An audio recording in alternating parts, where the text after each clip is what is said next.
قرآن پاک کے لیے یہ ظاہری آداب ہوئے, کچھ باطنی آداب بھی ہیں. قرآن پڑھنے کے لیے کچھ باطنی آداب بھی ہیں. تم 10 بار نہا لو, 10 بار وضو کر لو, قرآن کو ظاہری آداب کے اعتبار سے چھو تو سکتے ہو. باطنی آداب میں سب سے پہلی شرط یہ ہے, قرآن پڑھنا ہو یا سننا ہو تو عشق مصطفیٰ ہونا چاہیے. ہاں, بغیر حب مصطفیٰ کے اگر قرآن پڑھے گا تو پھر گمراہی کی طرف بھی جا سکتا ہے. قرآن تو قرآن ہے. حدیث رسول کے بارے میں کہا گیا, بخاری شریف کے بارے میں, کہ بے عشق مصطفیٰ پڑھتے ہیں جو بخاری, سنا ہے نا آپ نے, بے عشق مصطفیٰ جو پڑھتے ہیں بخاری, آتا ہے بخار ان کو, آتی نہیں بخاری. بخار آ جائے گا لیکن بخاری نہیں آئی. جب بخاری کے لیے عشق مصطفیٰ ضروری ہے تو پھر قرآن کے لیے کتنا ہے. اس لیے سب سے پہلی چیز میں آپ کو یہ بتا دوں, قرآن پڑھنا ہے یا سننا ہے, عشق مصطفیٰ شرط ہے, شرط ہے. محمد کی محبت دین حق کی شرط اول ہے, اسی میں ہو اگر خامی تو سب کچھ نامکمل ہے. قرآن کی ایک آیت سنا ہوگا نا آپ نے, لقد جاءکم من اللہ نور, قد جاءکم من اللہ نور و کتاب مبین, مشہور آیت ہے. اللہ فرماتا ہے بے شک, بے شک اللہ کی طرف سے ایک روشن کتاب, قد جاءکم من اللہ نور و کتاب مبین, بے شک اللہ کی طرف سے ایک نور آیا اور ایک روشن کتاب. ایک نور آیا اور ایک روشن کتاب. توجہ چاہتا ہوں, کیا چیزیں آئی اللہ کی طرف سے؟ ایک نور آیا اور ایک روشن کتاب. نور کون ہے سنیوں کو سمجھانے کی ضرورت نہیں. دوسرے لوگ تعویل کرتے ہیں نور سے مراد وہ ہے, نور سے مراد یہ ہے. ہم تو کہتے ہیں صبح طیبہ میں بٹا باڑا, صدقہ لینے نور کا آیا ہے تارا. ارے ہمارا مزاج تو یہ ہے, بریلی کے امام نے ہمیں یہ سمجھایا ہے, وہی تو جوبن ٹپک رہا ہے, وہی تو جوبن ٹپک رہا ہے, وہی تو اب تک چھلک رہا ہے.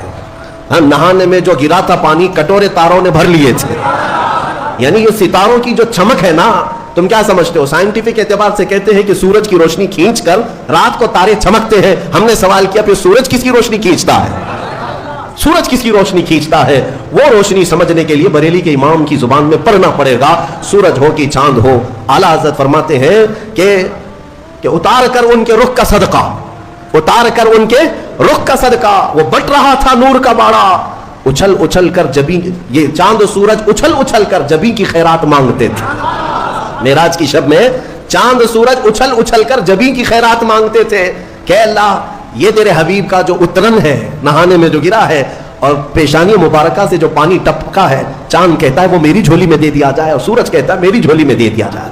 جو بات میں عرض کر رہا ہوں وہ یہ ہے کہ قرآن میں اللہ نے کیا فرمایا, بے شک اللہ کی طرف سے تمہارے پاس کیا آیا, ایک نور آیا اور دوسرے روشن کتاب. جس کو ہم نے آج پڑھا وہ روشن کتاب, تراویح میں جو پڑھا وہ کون سی کتاب ہے؟ روشن کتاب. اور روشن ہی ہے حقیقت میں, جو پڑھتا ہے وہ بھی روشن ہوتا. روشن کتاب آئی اور ایک نور آیا. دونوں کا کیا کمبینیشن ہے, دونوں کا کیا تعلق ہے؟ اللہ کی طرف سے ایک نور آیا اور ایک روشن کتاب.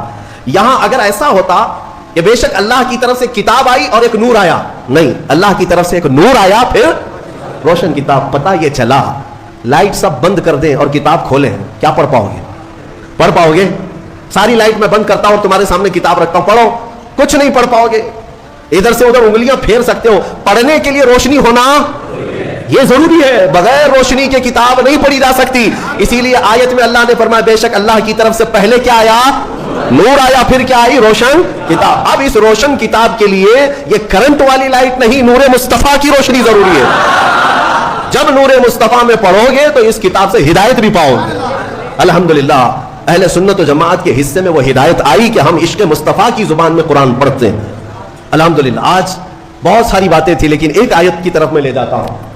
کچھ لوگوں کو قرآن سے ایسی ایسی چیزیں نکالنے کی عادت ہے کہ کہیں حضور کی شان میں کچھ کمی نظر آ جائے, کہ حضور پاک صلی اللہ علیہ وسلم کو یہ نہیں تھا, وہ نہیں تھا, ان کو وہی چیزیں ملتی ہیں. حالانکہ قرآن کا مفہوم وہ نہیں ہے, سمجھ کا ان کے قصور ہے. عربی سے نابلد ہے, ناشنا ہے, کچھ بھی اٹکل پچھو مار کے ترجمے میں گمراہ ہو جاتے ہیں. لیکن قرآن نے آداب سکھائے. توجہ چاہتا ہوں, آج ہم نے ایک آیت پڑھی ہے سورہ بقرہ میں. اللہ تعالیٰ فرماتا ہے یا ایھا الذین آمنوا لا تقولوا راعنا وقولوا انظرنا واسمعوا وللکافرین عذاب الیم. اے ایمان والو راعنا مت کہو, راعنا مت کہو. کیا مطلب ہے اس کا؟ تھوڑا سا عربی میں سمجھا دوں. ہوتا یہ تھا کہ رسول پاک صلی اللہ علیہ وسلم جب مجلس میں صحابہ کو درس دیتے, کوئی بات اگر کسی صحابی کو سمجھ میں نہ آتی تو وہ یوں کہتے راعنا یا رسول اللہ.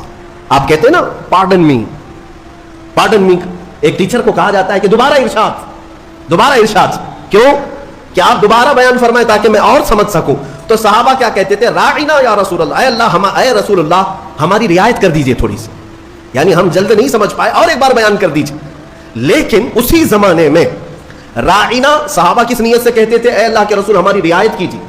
اسی زمانے میں یہودیوں کی زبان میں راعنا کا ترجمہ غلط تھا. راعنا کا مطلب ہوتا تھا ہمارا چرواہا، ہمارا چرواہا. تو ہوتا یہ تھا کہ صحابہ کہتے تھے راعنا یا رسول اللہ ہماری رعایت کر دیجئے اللہ کے رسول. یہودی جو سنتے تھے تو مذاق اڑاتے تھے. دیکھو مسلمانوں کو اپنے ہی نبی کو اپنا چرواہا کہتے ہیں، اپنے ہی نبی کو اپنا چرواہا کہتے ہیں. وہ ٹھٹا مار کر کے ہنستے تھے، مذاق اڑاتے تھے. لیکن مجھے بتاؤ میرے عزیزو، کسی صحابی کے دل میں یہ نیت تھی؟ ان کے خواب و خیال میں بھی یہ گمان نہیں کہ ہم حضور کے بارے میں ایسا سوچیں، لیکن وہ اپنی زبان میں کہہ رہے تھے. لیکن دیکھیں قانون خداوندی کو اللہ نے اس لفظ کو بھی منع کر دیا جس کا معنی کسی بھی زبان میں الگ آ سکتا ہو. وہ جملہ میرے نبی کی شان میں بولا ہی نہ جائے، بولا ہی نہ جائے. اور عام لوگوں کو نہیں، امت میں اگر سب سے اچھے لوگ کوئی تھے تو رسول کے صحابہ تھے.